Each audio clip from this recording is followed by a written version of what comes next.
We have probably all heard this famous quote by the great one, Wayne Gretzky, where he said, "I skate to where the puck is going to be, not where it has been." This one phrase captures the heart of who Wayne Gretzky was as a hockey player. This was a player that had impeccable anticipation and awareness, and this innate ability to enter a state that allowed him to perform at a level that few others have ever reached, even to this day. Wayne Gretzky even scored 92 goals in his 1981-82 season, a record that is almost untouchable, in my opinion, probably for the rest of time. So what allowed Gretzky to perform at his full potential every single night? Well, it was this magical thing called a flow state.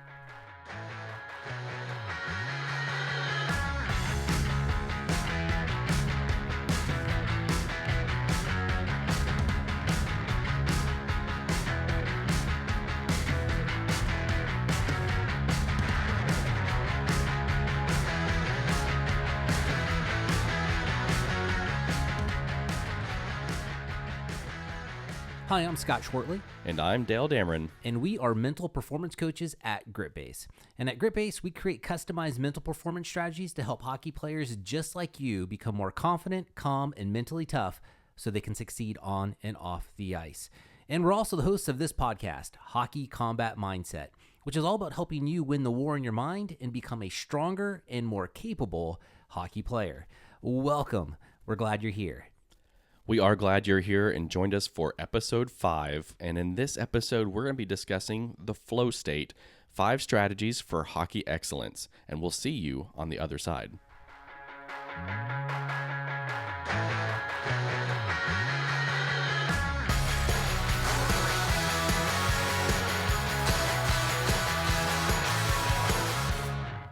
So some of you may think I'm crazy, but in the summer of 2012, I actually found myself doing my very first Ironman in Louisville, Kentucky.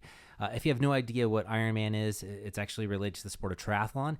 So it consists of a 2.4 mile swim, followed by a 112-mile bike ride, and it then concludes with a marathon, which is 26.2 miles. So it's quite the day. In fact, it's very brutal. In my case, it took me close to 13 hours. I think I did it maybe in 12 hours and 52 minutes, but absolutely insane. I don't know what I was thinking during the season of my life, but I think I'm taking each of those that you just said, the 2.4 mile swim, the 112 mile bike ride, and the marathon run individually. I think I might call you crazy back to like your initial point, but and then also you said Louisville, Kentucky in the summer. When was like what month was this? Oh, this was August. So it was actually like 96, 98 that day. So everything about it seemed like just screams and shouts crazy. But the reason I'm sharing this with you is on this day, I actually felt amazing. In fact, not to say that I wasn't hurting or wasn't in pain, but I felt good. And as the day progressed and as the race continued and I went from event to event, I eventually got to a state of mind where my lungs felt strong. My legs weren't hurting. I mean, they were hurting, but it was bearable. My mind felt sharp. And looking back, the only thing I can really associate or sort of attribute to just this feeling of zen or just inner calmness, it really goes back to this state of flow that we were talking about in the beginning here, that looking back on that day, I can say with 100% confidence, I entered a flow state. Like I was in the zone on that day, and ultimately, I was able to cross the finish line, close to 13 hours later. So it's impressive. Did you enter this flow state when you were training too for it, or was this something that was day of it hit you? Yeah, I mean, I've had moments of flow in different training sessions. Like if I had a good swim or a good bike ride or a good run. It didn't appear in every training session, but there were a handful here and there, and even other sports that I've done outside of triathlon. Obviously, today we're going to be talking extensively about hockey, but it's not a thing that I see every single day. Yeah. But in this particular moment, on this day, it did emerge, which was great. It needed to be there for a hard day like that. But the good news is what we're going to be talking about today is actually how you can turn it on, almost like an on and off switch, and be able to utilize it to your advantage whenever you want it. That's great. And I'm excited about this too, because I think this is something that I think when you're first talking about it, I think of runner's high, right? You hear this, Oh yeah. oh, like the runner's high, like I've only done a half marathon once. I've never done a full marathon, much less a Ironman competition. But you do hit that point, even in your training, where you kind of get that, oh my gosh, I think I could just keep going for forever, right? Yeah, like, yeah. and it's like your adrenaline's kicked in, and it's all just fun at that point. So I think it's great that we're going to cover this to see how do you turn that runner's high on from the start and keep it on for the whole time? Yeah, it's an amazing concept. In fact, if this whole idea of being in the zone or being in this flow state is new to you, really all the credit goes to Mihaly Csikszentmihalyi, who wrote a book in 1990 called Flow, The Psychology of Optimal Experience.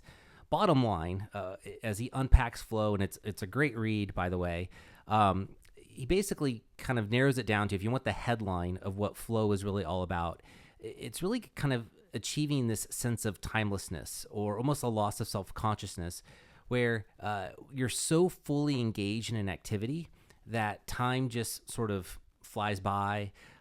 You may have a hobby that you're really into where you could probably think, yeah, like if I'm playing guitar or I'm computer programming or I'm playing a game, like usually that has elements of flow to it where you're so, again, immersed in the activity that you almost do feel this sense of zen or fulfillment or contentment. And again, time just scoots on by. It does. It brings about this state of peace in a way. It's like you're not thinking of all the ripples in your life that are around you at the same time, right? You're in the moment. You're in, I don't know, your focus is completely on what you love.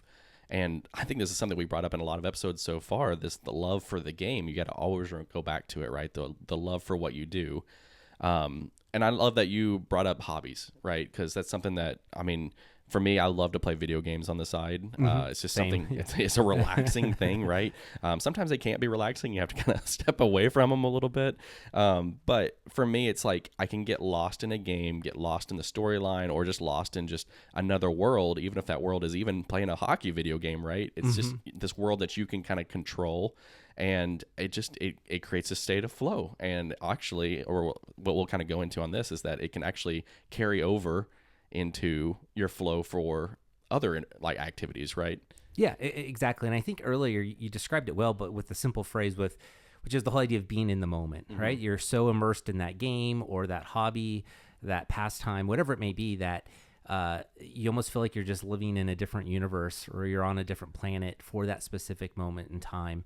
And so, obviously, as we've talked about, I mean, it could be anything from your favorite video game to playing an instrument to being in nature to working out, whatever it may be. Right. The potential to hit a flow state is kind of all around you. But obviously, for today's conversation, we are going to direct this discussion towards, well, how do you do it in hockey? And how do you actually achieve it? And what does that look like? How do you turn it on? And we're looking forward to unpacking that for you guys today. For sure. And one other thing I'll add too is, so one thing that I love, a personality kind of exam or technique or test, I guess you could say, is the Enneagram. And I've done a lot of deep reading on it, and not to get too far into it, because I'm sure it's something we can unpack down the line. But there's 9 different personality types, and you go to different states depending on whether you're in stress or health. And long story short, my number is actually the number 9, which is the peacemaker. And one of the best ways that it was described to me is that the 9s really want to view life as a peaceful pond. And life is always throwing stones into that pond, whether it be bills to pay or someone needing your help at work, right? Something that a customer needs, or something maybe that's happening inside your house, right? At the home for that week that's very stressful. It's always throwing these pebbles, these rocks, these stones, and it's just, you're like, I want my pond to be peaceful. And one thing I love about this idea of the flow state is that, I know it's kind of counterproductive or counterintuitive with peaceful pond and flow, I get it, but at the same time, doing these hobbies, playing the sport of hockey, whatever it is that you find that you get the love from, it can help create that peaceful pond. It can help get that pond very, I don't know, just where it's just not moving and you just are nice and calm and peaceful, and I love it. Yeah, I mean, it's a magical feeling whenever you can have that, right? So, and you know, obviously, since we're talking about hockey, There are a lot of obviously present players that can kind of turn it on at a whim. There's obviously great players from the past that have been able to do it as well. And we were able to collect some really great quotes that, particularly when thinking about some of the legends of the sport, you know, the Mario Lemieux, the Bobby Orrs, and so forth. These guys understood whether they read the book or not, or, I mean, obviously it became, that was some of it, particularly with like Bobby Orr, obviously that book was written in 1990 that we talked about. This idea of flow wasn't necessarily a conversational piece, but they understood the idea of getting in the zone or getting into this flow state, whether that was the actual word for it or not. But yeah, we'd love to share a few of these with you guys now. So with Bobby Orr, he's obviously one of the greatest defensemen in hockey history. Famous picture of him flying through the air against the St. Louis Blues in the Stanley Cup. He was quoted as saying, "When I'm out on the ice, I'm in a different world. You don't think about what you're doing, you just do it, and everything else disappears." I mean, if that doesn't describe a flow state, I mean, I don't know what else does. Yeah. No, that's a perfect one. And then Mario Lemieux, obviously famous captain of the Pittsburgh Penguins, a legendary player. His quote is this: "Sometimes when you're really in the zone, you don't even hear the crowd. Everything is in slow motion and you just react. It's a special feeling." I mean, it's, again, kind of echoing what Orr said. And then even to today's world, right, with Connor McDavid, a current player, probably currently the best player in the world. When I'm playing my best, it feels like everything comes naturally. The game slows down, and I'm just out there having fun, not overthinking anything. Yeah, and I think those are two important things. Like we already heard with Mario Lemieux about, you know, everything's in slow motion. Now Connor McDavid saying the game slows down. He even mentions like having fun, not overthinking. You can kind of get the main ideas here that if you want to achieve a flow state, this theme of fun is important. To the theme of not overthinking and just being in the present moment is important. And then just sort of this beautiful sort of side benefit is everything is in slow motion, right? Because they're so dialed in, they're so engaged, they can see everything that's happening. And we'll unpack that a little bit further as we continue this conversation. But these are all kind of interesting sort of unifying themes that we're seeing here. Right. And in the stinger, like earlier on in the episode, we talked about Wayne Gretzky, right? Kind of going back to that. In his childhood, there's a known story that his dad, Walter Gretzky, kind of spoke about, that Wayne Gretzky, as a kid, would trace the path of the puck on a piece of paper while watching hockey games on television. That's crazy. Yeah. And you think about like, oh, okay, well, it's a kid doing, you know, kid things. Obviously, he just loves the game. That's great. But this helped like really paint in his mind how the game ebbed and flowed. And then, I mean, obviously it paid off when he got older, that I'm pretty sure that this helped him enter that state of flow because he knew where the puck was going to go, right? Yeah, right. Yeah. He has it memorized. He's seen it since he was, I don't know what age he was doing this at, but, you know, for a very long time. I think he started like at 3 or 4. Yeah. Yeah. Yeah. So before he's playing like super competitive hockey, right, he's already like learning the habits, the, you know, intricacies of the game, where the puck tends to go, where players tend to take it. And so, like we said in that first quote, he knows where it's going to go, not where it has been. And that's where his focus is at. Yeah, it's it's amazing to just hear stories like that. And I know today we're talking about flow state, but even just hearing about that level of preparedness that Gretzky has, and he's just so invested in the sport, which, I mean, obviously allowed him to achieve the records that he has today. And then one other quote for you guys before we move on to the next section. One of my favorite forwards, Pavel Datsyuk. When I'm playing well, it feels like the puck is just following me. I don't think about it. I just play, and everything feels right. So again, these recurring themes, I don't think about it. So again, not overthinking, and I just play. And when I hear the words "I just play," I think he's having fun. Like he's out there to have a good time and do what he loves. Going back to your Ironman competition, I think one thing that you were, I mean, tell me if I'm wrong on this, but if you're in this flow state like you described, you're not thinking about how much your legs hurt, right? I mean, it probably crossed your mind. If it didn't, there might have been something else wrong, but you're not focusing on that. You're focusing on the enjoyment. You're focusing on the fun. You're not overthinking that, you know, like, hey, my muscles are burning, or, you know, this water is just like too much, or whatever it may be. I can't even know where to start on like describing the things that would bother me. So obviously you had hit a state that was above that. Yeah, exactly. I mean, don't get me wrong. There have been moments in many training sessions where you can feel the pain and you I can imagine. feel like you're in the hurt locker. But yeah, I mean, on that specific day, it's like you've done the hard work, you've put in the time, you've made those deposits. Yeah, and I was just sort of reaping the rewards of all that hard work. And I'd see my family and friends cheering for me, at certain transition points. And once I started to realize like this is going to happen, like I'm actually going to be able to do this and actually cross the finish line. And, there's an Ironman saying that, I'm probably going to butcher this because it's been a while since I've been in the sport, but if you finish an Ironman, it's something that you can brag for the rest of your life. And it's just, I knew that, wow, like I'm going to be able to brag about this for the rest of my life that, again, all this hard work is paying off. So yeah, I mean, my mental state was in a completely different place, almost in this moment of gratitude, just being completely elated that, man, this is going to happen. Like, I can't believe it. That's awesome. I love hearing that.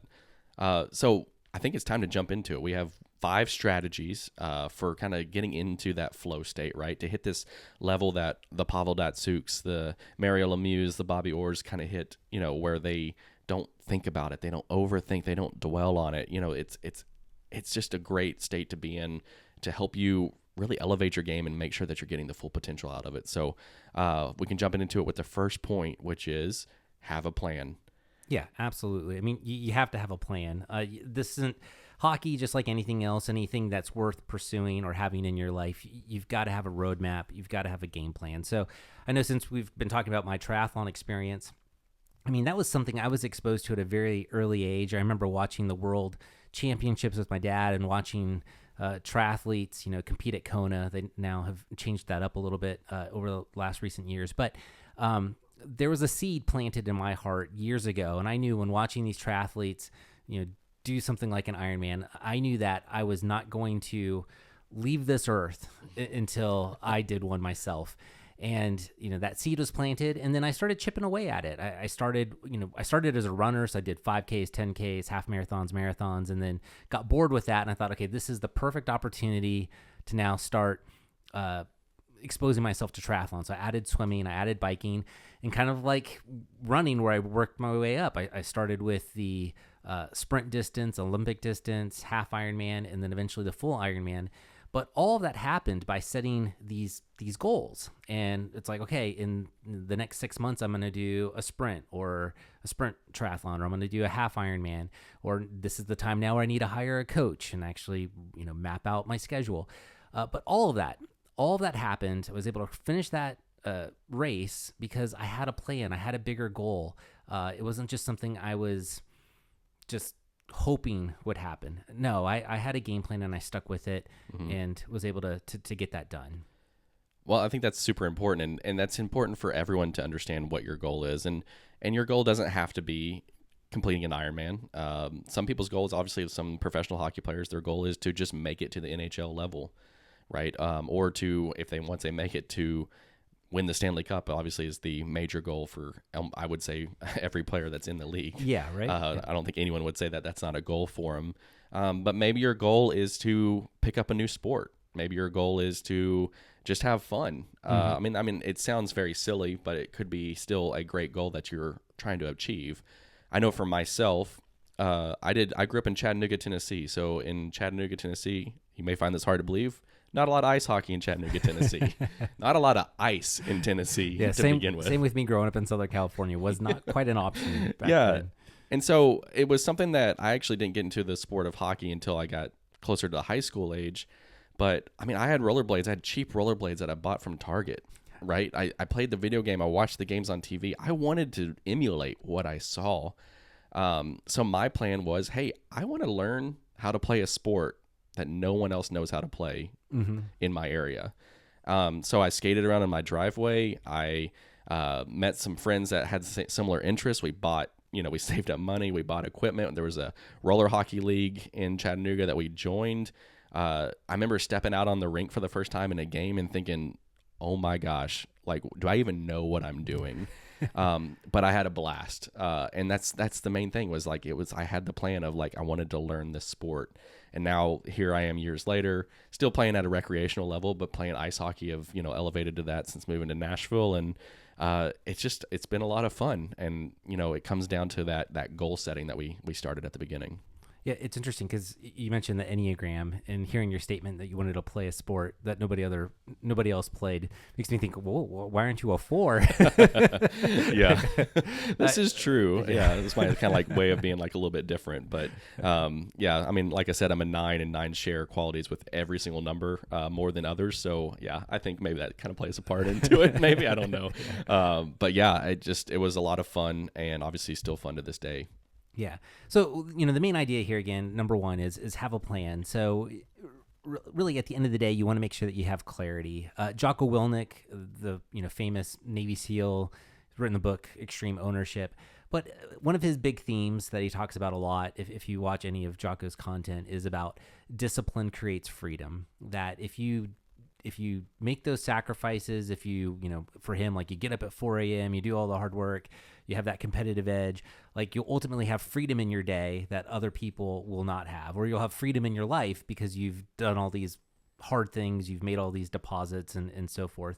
And the same thing is true here. You want to be disciplined, to create a plan, to have that clarity, which will ultimately give you the freedom that you're looking for and allow you, when performing in your athletic event, in this case hockey, to set up more opportunities to enter this flow state that we're talking about. And that's really what we're driving home here is yes, it is about goal setting, but it is also about, again, this discipline creating freedom. And that's going to come from having clarity, and clarity is going to happen from setting goals and having a plan. So something we want to make sure to mention here is that you can take a moment right now, write down your goals of what you want to achieve. And trust me, this is actually going to play out better once we get to steps 4 and 5 when you come back to it again. But just find a quiet place. You can easily reflect, get them on paper or digital writing, put them on your tablet, whatever's easier, whatever you prefer. But write down your goals, and it doesn't have to be with hockey. It could be with a life goal, or it could be a family goal, or anything like that. But you want to do something that's going to help be something that you're going to be striving for, that you're going to get enjoyment out of. Yeah, and definitely, particularly like if you are super serious about your hockey career, maybe that's why you're listening to this podcast. I mean, take some quiet time. If you need to go rent a cabin in the woods and spend a half day or full day just reflecting on what you truly desire, what you truly want, carve that time out for yourself. I mean, obviously things like self-care, those are big words in our culture today. And it applies here. Like, take care of yourself, really think seriously about what you want to accomplish. And as Dale mentioned, obviously, if there's other areas of your life that you want to, carve out time for as well, whether those are financial goals, spiritual goals, career goals, etc., allocate time for that as well. But specifically, if your mind right now is just focused on hockey, then at least at bare minimum, carve out time for yourself to really think through, what do you want from this sport? What do you want to take from it? What do you want to give back to it? What do you want in your hockey life? Man, I just pictured that like calm cabin in the woods with that calm, serene pond I was describing earlier, just sitting right next to it. That I could take that any weekend. So it's actually great that you mentioned about taking this time to, kind of be in touch with yourself and to set those goals, because it kind of leads great into point number 2, which is develop a pregame ritual. Every day we have destructive emotions, we have destructive things from life that are just kind of just feeding into our mental state. And the last thing you want to do is go into a game with destructive self-talk, right? Things kind of eating away at you, just beating you down. So you want to make sure you're feeding yourself positive talk and have this visualization that kind of goes into it. And studies suggest that pregame rituals can help enhance that focus and also at the same time reduce that stress and anxiety. So it's very important that you have a pre-game ritual, or in your case with the Ironman, a pre-race ritual. I'm sure you had something for that. I know real quick for me specifically, one thing I do before every single game now that I've started doing just this year is just doing a quick 5 to 10 minute cycling warm up, right? I started doing it for my knee when I was kind of rehabbing it from an injury. But now I've continued doing it because I just feel like my legs are more ready to go. I'm in the state. And lately I've kind of noticed that it hits me into this, I guess, flow state where I'm ready. It's game time at this point. And sometimes I don't do it until we don't hit the ice for another hour, 2 hours after. Mm-hmm. But I've already hit, like, I've gotten the heart rate up. I've gotten the sweat kind of already just at least started. And it's almost like you just get those negative things out before they even start. Yeah. I mean, you're essentially priming yourself, right? And mm-hmm. which is why we recommend it, right? So it's going to help encourage you to get into that flow state. I know for me, with Ironman and triathlon, if I was going to be traveling to another city for an Ironman race, I would definitely get there 2-3 days in advance. I would drive the course. I would check out, if I'm doing an open water swim, whether it's in the ocean or a lake, I'd check out what does the water look like? What are the swim conditions? Are there swells, no swells? What's the wind? Obviously, with a 112-mile bike ride, I would try to drive as much of the course as possible. Is it hilly, flat? Where can I expect these turns? The run, same thing.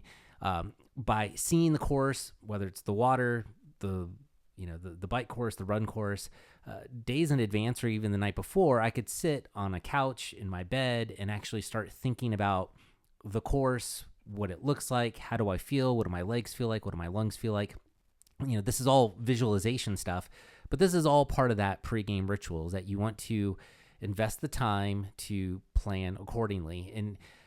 And we say this a lot on this podcast, but you know yourself better than anybody else. So, figure out the things that work for you. I know for me with triathlon, visualization was key. For you, Dale, doing that pregame sort of warm up Peloton ride, that's a way to sort of dial yourself in. And probably a little bit of visualization probably involved in that as well. I know with people like Sidney Crosby, I mean, he has rituals like eating a peanut butter and jelly sandwich before every game. He also does sounds right. a bike ride as well, mm-hmm. or a run. I think he does like a 1 mile run or something like that. But and we've talked about it in this podcast before, but there's a lot of goalies, and I mean other players too, but goalies that love to just get out and sit in the arena mm-hmm. hours before game time. And it's just this visualization of like, this is my house, right? Even if they're on the road, it's like they are inserting themselves into where they're going to be and where the game's going to be taking place at. Oh yeah, and even during the Stanley Cup final, there was a reel that was pretty popular with Matthew Tkachuk doing his little thing, like his warm up routine. But all these professional players, they have a pregame ritual. I mean, that is the headline here. What I do find interesting is when talking with athletes, even at the elite level. It is amazing to me how many, particularly like high schoolers or, anybody, 15, 16, 18-year-old kids do not have a pregame ritual. So if you're one of those folks, the lesson here is establish a pregame ritual. So if you want to achieve that flow state, you cannot neglect this part of your game. You've got to create one. If you ever want to see pregame rituals in a format where you can even see it as a fan, mm-hmm. Go to any National Hockey League game to warm-ups that take place before the game and watch every player on your favorite team. They all do the same thing before every game. It's like almost down to like a timestamp. Like at this time of warm-ups, they're doing this, they're doing line rushes. At this time, they're doing, bouncing the puck on their stick, or they're doing, like some kind of deking, exercise. Like they do it every single game. And it's not just because they love it. Hopefully they do, but it's because that's their ritual. That's what gets them into the game and gets them ready. So, like Scott said, if you do not already have a pregame ritual, this is the time to create one this week. Get rid of this negative self-talk. Replace those with 5 to 7 words of affirmation they're going to help remind you how good of a hockey player you are. And like we've said in another episode, don't be afraid to say them out loud in front of a mirror. Look at yourself while you say it. Say it in the car on your way to the game. This is something that's going to help get your abilities to the highest level and get your confidence to the highest level as well. Yeah, and we'll dedicate a podcast at some point in time to just affirmations and power statements. But if you're just looking for a few, like if you're like, okay, 5 to 7 affirmations, as my pregame ritual, what does that actually mean? I'll give you a few right here, and Dale, feel free to chime in if you've got any that you like to use. But I mean, it could be something so simple as I'm a good hockey player, or I am calm and composed under pressure, or I'm the hardest worker on my team, or I play my position well, or I have, great hockey IQ. mean, anything along those lines, anything to reinforce those positive emotions that are going to remind you that you're a great hockey player, and own it, be proud of it, because that's who you are. Those are the deposits you essentially want to be making in yourself as you start prepping for a game. That's exactly right. And then on top of that, I think another thing that's great to do, I'm a very musically driven person. My types of music that I'll listen to probably say a lot about the attitude that I'm in at the time. So depending on like what you hear me listening to is probably what I'm trying to either get ready for or get away from. But find a playlist that kind of calms you, and that way you can kind of practice these visualization exercises either the night before, day of, whatever that might look like for you, that helps you get ready for that match, for the game, whatever it may be. You also want to make sure that you're taking care of yourself by getting good sleep, eating healthy. All these kind of play into this pregame ritual that honestly, you think of pregame, you think of like maybe within the hour of the game, but this could be up to 24 hours ahead of time. You're already setting the stage for what you're preparing yourself for. Yeah, I know a lot of, athletes, young and old, they'll eat the same thing at lunch, maybe a heavier lunch, a lighter dinner. You may try to get to the rink 2 hours ahead of time or 3 hours ahead of time. You may go through your warm-up stuff then. You may take an afternoon nap. Whatever combo that you want to sort of apply there, again, do what works best for you. But the main idea here is create something consistent. Have something that you can rely on that is going to ground you and center you, because it's something that you can rely on each and every time before you have a game. So figure out sort of the combination that works best for you.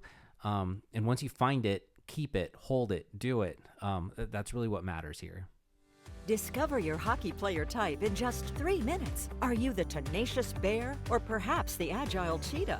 Introducing Primal Score, our free assessment to help you unleash your inner beast. It's time to take the limiter off your potential. Claim your edge by taking this fast and free assessment that's designed to help hockey players just like you achieve their full potential. Go to yourprimalscore.com to get your personalized results. Again, that's yourprimalscore.com. All right, welcome back from the break. So let's get to point number 3 here. Focus on the macro. Now, when I say macro, what am I talking about, right?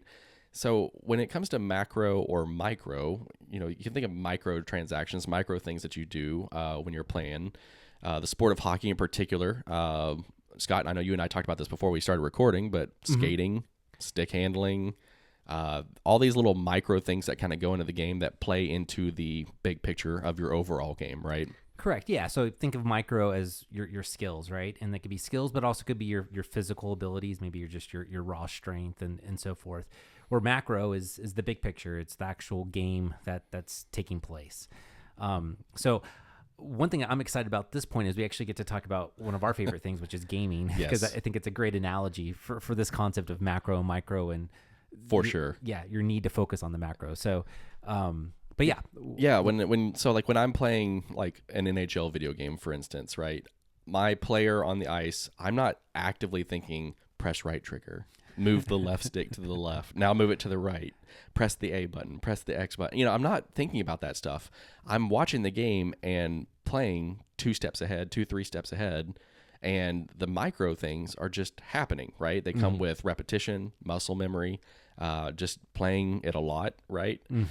That's where the micro transactions kind of come into. And then, like you said, the macro is I am focusing on the game as a whole. So I'm watching my opponent's moves. I'm watching what the computer's doing. I'm watching what my players are doing. I'm not focusing on how I control it. I'm focusing on what is being controlled in the game. Yeah, exactly. I know the same is true for me because I'm a huge fan of MOBAs. League of Legends is one of my favorites. And yeah, it's exactly as what you just highlighted there. If I'm learning a new champion or already know a champion really well, it's not about learning the micro anymore. Like I know what my moves are. I know what my ultimate is. I know all the things that are already part of that champion.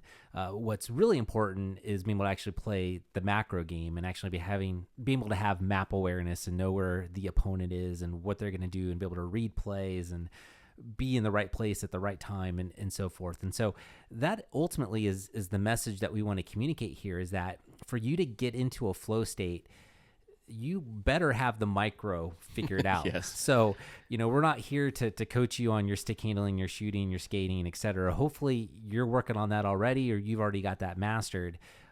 What's most important is when you're playing the game, when you're in a hockey game, you've got to be able to focus on the macro. And by being able to focus on the macro, that is going to create the environment for the flow state to emerge. And that's where it gets really beautiful. If we go back to Mario Lemieux's quote from earlier, I'm just going to say it again for us real quick, just to recap.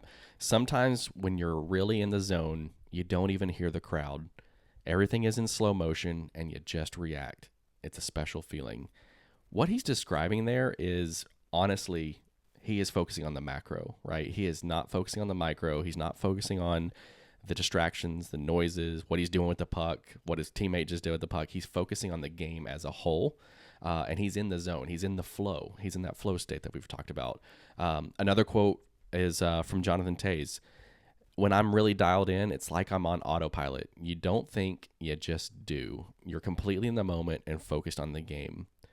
That, to me, plays great for this video game mindset we're talking about, right? You're not focusing on the buttons you're pressing. You're not focusing on how do you play the game. You already know how to play the game. You're focusing on how the game is being played at that moment, and focusing on it as a whole, which I think is just amazing, because once you are able to see it that way, as we've seen in these quotes, it really slows down for you and you're able to see it in slow motion. Yeah, I mean, it really is, if you think about like hockey IQ, right? Like, hey, that person's really got, great hockey smarts, or they've got great hockey IQ. Most likely in a scenario like that, if you're able to pinpoint someone, they've already got that micro stuff figured out, right? Because you're just amazed by, again, they've got great positioning. They can angle well. They just kind of like the Wayne Gretzky thing. They know where the puck's going to be and they're there. Mm-hmm. They are, again, dialed into the macro part. So I know I was in a training session the other day with my coach, and I hired someone recently to kind of help me level up my skating. And it's amazing to me how many times I can just get caught up in skating, right? Like I'm thinking about my backwards crossovers, or I'm thinking about a pivot before I pivot. It's like by focusing on these little micro transactions that are happening, my game is not, or my mind is not dialed into the actual hockey game. So it's a big request to ask you not to be thinking about micro. Exactly. It's a lot. It's something you and I have talked to on our way to play games a lot recently, is that you have told me that one of your goals for that game is to not focus on the skating. You just want to focus on attacking the puck, focus on winning the puck. The skating will come. You know how to skate. But once you find yourself kind of focusing on that micro part of it, then the macro can't even be obtained at that point. Yeah, and once you start focusing on the micro, flow state will never happen. It never will. Like, again, thinking back on these lessons that I have, I'm nowhere near entering a flow state when I'm analyzing whether I'm on my inside edges or outside edges and so forth. It's just, you're eliminating any possibility for that to become a reality. But that brings up a good point, because that's why we practice, right? Yeah, exactly. Because if you don't want to enter a flow state, you'd rather that happen in practice and not in the game. Correct. So like you said, yeah, it's hard for you to not, be able to get it as a whole when you're out there kind of doing your skating lessons. But that's why you're doing it. It's because that way when you do get to the game, you do it without thinking and you can focus on the game. Yeah, it becomes second nature. And that's, you have to get your physical game up to that level to, again, make this even a possibility for yourself. So with all that said, again, the headline here is you got to get to a point where micro, as we just talked about, is second nature, where your energy, your time, your focus can be channeled towards the macro part of the game. And that creates, again, this opportunity for a flow state to actually emerge. So with that said, what can you do? So now that you have this information, what can you do moving forward to help you get to this, respect this point number 3 here about focusing on the macro? A good place to start is doing some inner reflection. Ask yourself the question, what's my role in the team and how do I contribute to our success? And the moment you can dial in on how you actually add value, that's going to help you dial in on where to channel your macro focus. Yeah, I think that's great. I think that helps you look at the bigger picture overall and will obviously help contribute to even more success because you already know how to play the game. This will help you then be able to focus on how the game is played and how to best overcome it from there on out. So this actually brings us to our point number 4, which honestly, if you haven't caught this yet in listening to our episodes, which again, we thank you very much for listening to all of our episodes so far. Number 4 is all about trusting your instincts. And we are very big in the hockey combat mindset and at Grit Base about instincts, right? We like last episode, we talked about what kind of predator are you kind of channeling into your hockey game. Before we talked about, feeding the wolf, right? Making sure that you are, feeding the proper wolf, the one that's actually going to fight, and be ready to take on and win. So instincts play a huge part into this and kind of go into that macro thing we just talked about too. And Scott, I believe you have a book. I think it's actually based on the game of tennis, but carries over very well to all sports. Yeah, I mean, for anybody that follows us on Instagram, you'll quickly learn that I'm a huge fan of Timothy Galway and his book, The Inner Game of Tennis.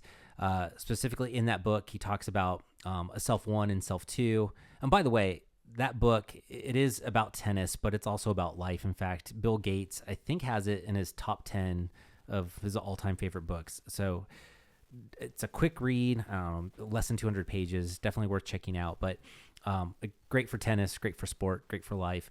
But really the headline that I want to drive home here, since we're talking about instincts, is he talks a lot about like a self 1 and a self 2. So self 1 is sort of that overthinking, and we may have already covered it here on the podcast a little bit, but self 1 is that overthinking part of your personality. It's sort of the dictator. It's the person that tells you what to do, how to do it, kind of also defines your self-worth as well. Where self 2 is more of your instinctual part of your personality. So if you think about brushing your teeth, if you think about driving your car, if you think about the chair that you're sitting in right now, self 2 did that without even like really thinking about it.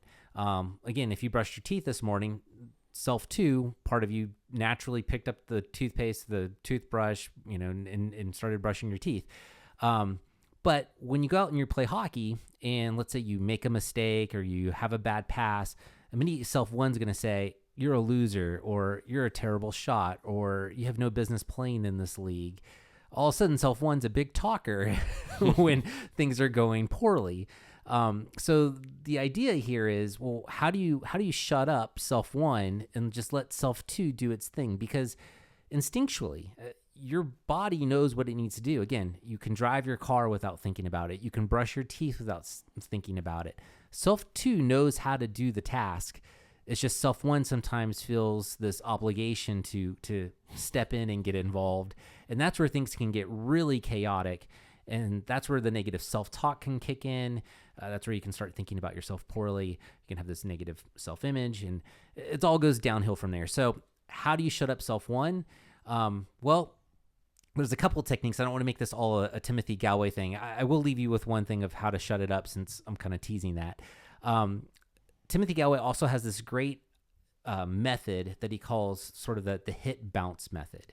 So when teaching a new tennis player how to play tennis, he has them first stand back and somebody hits balls over the net. And when the ball bounces, all they have to do is say bounce. And then when they think they should hit it, they say hit. So they do this for a couple times. Bounce, hit, bounce, hit, bounce, hit. Then he has them step up and say, okay, now the ball's going to come at you. I want you to now say bounce when it bounces, and then hit, try to hit it. And when you hit it, say hit. So now they're actually involved in the activity. So bounce, and then they swing, hit, bounce, hit, and so forth. By doing this, self 2 is basically doing the task, and self 1 is being shut up because they're just focusing on that task. They're engaged in that present moment. So the same thing can be applied to hockey, where it could be, touch, pass, or touch, shoot. Self 1 doesn't have any time to interact with you. And that's where you can turn on your instincts with self 2. So, I could talk about this for hours. I love Timothy Galway, but that's kind of a quick way to cheat the system. Yeah. But bottom line here is we want you to start trusting your instincts, because so many hockey players, because this sport moves so fast, mistakes happen, obviously, and self one can rule the day if you let it. I think it's important too to know that the game of tennis is, I've heard 90% mental, 10% physical. I played tennis for many years, and I'd almost put that mental aspect even higher on that. But that's not to say that sports like hockey aren't mental as well. I think a lot of people get lost in tennis or golf being more a mental game and not as much of an athletic game. Not to say that you don't have to be at peak performance playing those sports. And people then view hockey, football, maybe some other sports, basketball, like as more of that like physical rough and tough. It's more physicality than mental. And that's one thing that we're hoping that you get out of all these episodes, is that you're honestly seeing that there is a huge mental aspect to no matter what sport you play, right? No matter what you bring into your life as far as that, sport mindset. So one last thing too that I thought was funny as you were talking was self too. You talked about the driving thing, right? Yeah. How many times have you driven somewhere and you get there and you're like, I don't remember anything from my drive, and it's kind of scary. It is, yeah. I should remember this for my school curriculum. I know there's a term for it. It's leaving me at the moment, but yes, it is amazing how that happens. I've always viewed it as your mind is not hitting record. It's just playing. It's almost like you've got the camera running, but your mind's not hitting record. Right. So, when I actually went over to London, England on a vacation a few years back, and actually got the opportunity to drive over there, and just driving on the opposite side of the road, on the opposite side of the car. Oh man. Yeah. It was honestly kind of a rush, because in some ways it was just fun to do it as a new experience. And in other ways, it made you actively be cognizant of what you're doing, whether you're hitting a roundabout, having to go the opposite direction, or, here in America where you turn right on red. Well, over there you can't turn on red, and also you can turn on left, and it's very, it causes you to hit that record button. Yeah. And I think that's very important, because the reason why we don't have to do that over here is because we drive on our roads all the time, right? Yeah. And that's where the self too kind of comes into. You play hockey every day. You practice every single week. So you don't have to think about how you shoot, or you don't have to think about how you pass. But like you said, Scott, self one loves to get in there and loves to just tear away at things that that you can do. So you got to make sure that you keep that thing quiet. Yeah, and it's easier said than done. And I know I'm trying to simplify it here, but this does take some intentional, deliberate effort to really shut down self one and just let self two do its thing. So before we wrap up here, I know we're talking about instincts and trusting your instincts specifically. Two things that I think are really two great practical examples. About a year ago, I had the opportunity to see Pete DeBoer, head coach of the Dallas Stars, give a presentation. And he was talking about strategies and tactics and kind of their offensive plays and offensive tactics and why they do what they do. But ultimately, he said at the end of the day, he has to leave it up to the forwards to trust their instincts. So if you think about the Jason Robertsons or the Wyatt Johnstons or any of their big scorers, his tactics and strategies will take them to a certain point. But once they get to that point, he's got to let go and just say, trust your instincts and do what you need to do. Do your thing. Yeah, do your thing. And it's an important point, because there is something magical there that is almost kind of mystical in its own way, where that if you're that elite level, there's something powerful about, again, trusting your instincts. And then one other practical example would be just recently with the Edmonton Oilers. They, I think in either the last matchup against the Stars, in the conference coincidentally, final, or maybe even with the Panthers in the conference, with the conference final. You're right. Yep. Towards the end there, obviously they're known for having a great power play, but they weren't quite getting the results they wanted from it. So typically, in the past, it's always been McDavid at Draisaitl. Draisaitl does his little one-timer, and they've had great success with that. But again, weren't seeing quite the same success this year, particularly in the playoffs. So Chris Knobloch basically said, we're going to switch it up, and we're just going to get back to old school, trust your instincts. Back to the basics. I love it. Yeah, back to the fundamentals. And so that style of play wasn't necessarily ignited. You wouldn't see that McDavid-Draisaitl sort of combo with their power play, but they were able to still get pretty similar results just by trusting their instincts. And so really just want to emphasize those two examples, because I think that within itself really captures just the importance of, again, trusting your instincts. Rely on self too, keep self one quiet. That's the main point, right? Is don't let self one's going to talk, but let's keep it positive. That's the main thing there. Yeah. Speaking of positivity, this gets us to our final fifth strategy here. And it's very simple.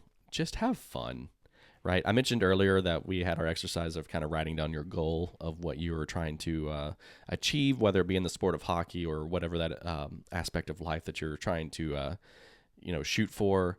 The main thing is go back to that goal, read it out loud to yourself. I think that's imperative here to make sure to remember why you got into this in the first place, right? Why is it that you want to reach the NHL of, for playing hockey, right? Why is it that you want to win the Stanley Cup? Is it just to be a champion? Yeah, I think ultimately that's playing a big part into it, but ultimately it's also because you have fun playing the sport, and that's what really kicks it off, right? Yeah, and it's, right now I'm a youth hockey coach associated with the Nashville Predators, and, so I've gone through all the USA hockey curriculum, and, the overwhelming theme every single time you go through any of the course stuff that USA Hockey, provides, particularly for, 6, 8-year-olds, 10-year-olds, 12-year-olds, etc., is keep it fun, keep it engaging, but keep it fun. Like, fun is the key word. And so I know as a youth hockey coach, like if we're out there doing drills and, practices, like, yeah, I'm going to throw in some sharks and minnows because it's fun. Like that's what the kids love. And also with like the USA hockey coaching curriculum, like you're not really supposed to teach positioning, like actual positions like forward, defense, all that till they get a little bit older. I think it's maybe at 10 where you start introducing actual positions. So if you think about that 6-year-old and that 8-year-old, they're just out there to have fun. And, somewhere along the lines as we get competitive with the sport, we kind of lose that magic. We lose the purpose and the feeling of why we got into the sport to begin with. And so this is really point number 5 here, really is just a friendly reminder of think back of why you got in the sport to begin with. And it's probably because you thought it was fun. That's and it exactly should right. be fun. And it's because also it's easier for a child because it's new, right? As an adult, you're doing it at this point, for decades maybe. And you're doing it every day. It's getting to be kind of repetitive, maybe getting old, but to a child, it's just brand new, right? And you need to like make sure to remind yourself what made it new, right? And you may have to make it new again for yourself. Mm-hmm. I know like my 5-year-old, like he could get excited about me typing an email because it's the first time he's ever seen someone type an email out, right? And what can we think of something, we think probably 100 things we'd rather do than type emails out as an adult, yeah. right? But that's something fun to him. And that's why I wanted to make sure that you went back to that first point and wrote your goals down, because as exhilarating of a sport as hockey is, it can become a grind. And like you said, Scott, you can lose sight of why you started playing. So it's important to see that goal that you set, why you got into it, what the enjoyment was. For me, like I can talk back to like skating in circles in our driveway and shooting tennis balls at our water heater in our garage and making my dad angry about it, right? Like that's what got me into it. That was my enjoyment. That was my fun, my level of shooting into a trash can. Yeah. That's what got me into the sport. And so if I ever get like just dug down deep into it, into the mud of it, and the lack of like, I don't know, excitement is not there, go back and feel like a kid again. Yeah, exactly. I know, and there's this Mike Babcock thing. I know, Dale, we talked about this the other day, but there's this great quote, and I'm kind of paraphrasing it. I'm probably going to butcher it, but he talks a lot about how as hockey players, we can work harder at this or work at that or work at that. But at the end of the day, it's not work hockey. It's go out and play hockey, right? Like this sport is intended to be fun. Even goes back to the Pavel Datsyuk quote that we talked about earlier. When I'm playing well, it feels like the puck is just following me. I don't think about it. I just play, and everything feels right.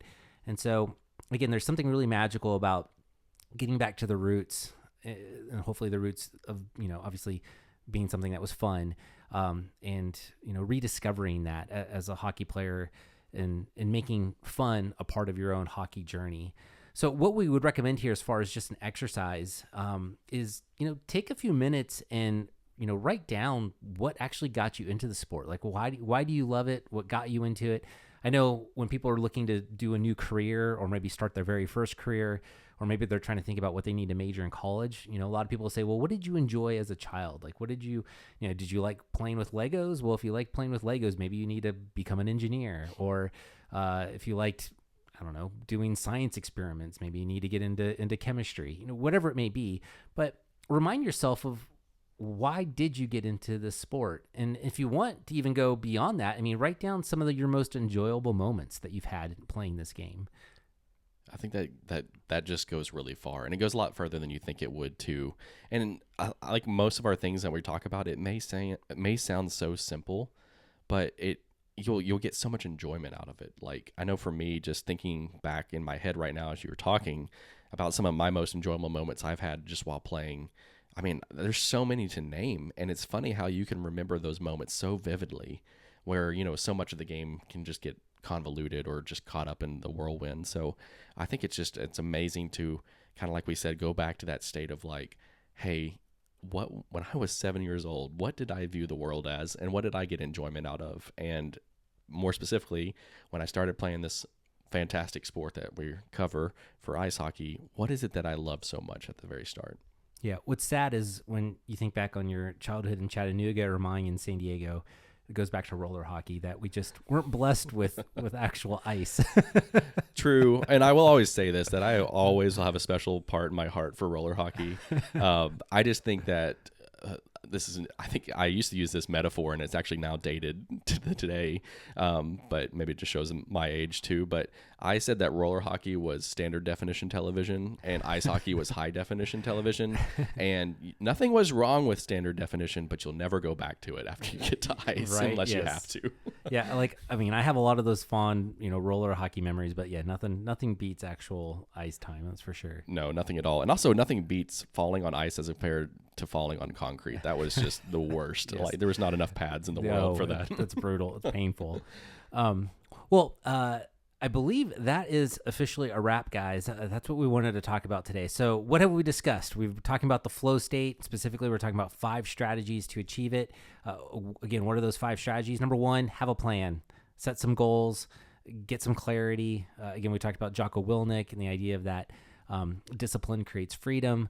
You need that clarity. You need to have that plan. Number 2, develop a pregame ritual. As I mentioned earlier, I'm always amazed and surprised by how many athletes, particularly hockey players, do not have a pregame ritual. If you are one of those individuals, if you're feeling a little bit guilty for hearing that right now, what does that mean? Go create a pregame ritual. Think about affirmations. Think about visualization. Carve out time. Meditate. Focus on your breathing. There's so many different things you can do. We'll obviously carve out an episode in the future to talk about pregame rituals in more detail, but establish one if you don't have one. Number 3, focus on the macro. Think about gaming. It's not about micro, it's about the macro. And if you focus on the big picture, then most likely you're creating an environment for your flow state to emerge. Number 4, trust your instincts. At the end of the day, there's something in you. There's a great hockey player inside of you. You need to let that great hockey player come to the surface. Trust your instincts, quiet self 1, and let self 2 do all the driving. And number 5, we concluded with, ultimately, it's all about having fun. If you're having fun out there, doing your thing, you're more likely, higher probability that you're going to enter a flow state. That's great. So make sure to just remember all those 5 steps. And I believe that's a wrap now on episode 5. If you really want to be curious about entering a flow state, just listen to Scott and I both, as we were both in a flow state as we're going through this episode, hitting our stride and just making sure that we're focusing on the podcast as a whole. So, honestly, this has been a ton of fun, and we look forward to this every single week for you guys to join us. But we don't want to sign off without making sure to remind you that you can download our Mental Toughness Awareness Guide and learn how to become a more confident and fearless hockey player. All you have to do is simply go to gritbase.com/mental toughness to download your free copy today. We're also very active on Instagram, social media, Facebook, Threads, X, Twitter, whatever you want to call it. Yeah. And we also would love to stay connected. So we post daily about mental performance strategies for hockey players. All you have to do is just search for GritBase. That's at GritBase Hockey, and you can follow us on any of those platforms. For that, we want to make sure that you have a great week, and we'll see you all again next Tuesday. You have been listening to the Hockey Combat Mindset Podcast with Scott Schwertly and Dale Dameron. New episodes release every Tuesday, so be sure to subscribe wherever you get your podcasts. Leave a rating, provide a review, or make a topic recommendation for a future episode. Thanks again for tuning in, and join us next week for another episode.